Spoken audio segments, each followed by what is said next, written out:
Hello, welcome to this month's VIP lesson. Our topic is pilgrimage. This is a favorite topic of mine because we're talking about travel. I love travel. I'm a bit of a nomad myself, and whenever things are tough in my life, if I'm having a really hard time, if I'm feeling bad, my first instinct usually is just to get on a plane and go somewhere new. And I find that often heals whatever ails me. A new place, a new experience, new surroundings. So let's talk about travel and how you can use it for this purpose and others in order to make your life more meaningful. How can you make travel more deeply meaningful?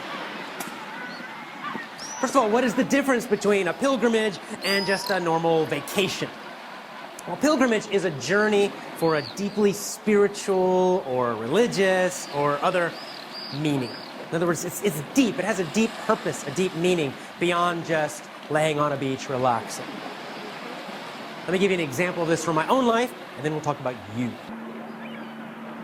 A few years ago, I went on a pilgrimage in Japan, the island of Shikoku, Japan. So my wife and I both did this pilgrimage. This is a traditional pilgrimage, meaning it's a traditional route that goes around the island of Shikoku. It takes about 30 to 40 days to walk the whole thing. It's a walking pilgrimage. This thing is very old. This path is very old. Japanese people have been walking this path for over about 1,000 years, something like that, all the way back to the samurai times. And this path, what it does is it's a path around the island, and it goes to 88 different temples. So it's called the Shikoku 88 pilgrimage.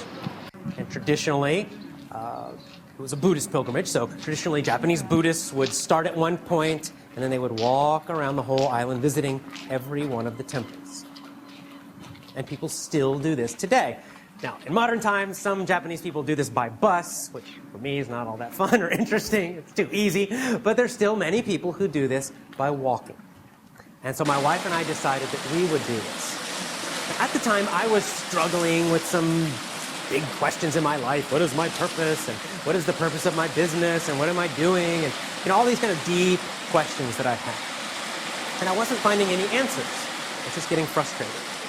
And so I just kind of kept these things in my mind, and I thought, well, maybe if I do this pilgrimage, some things will come up.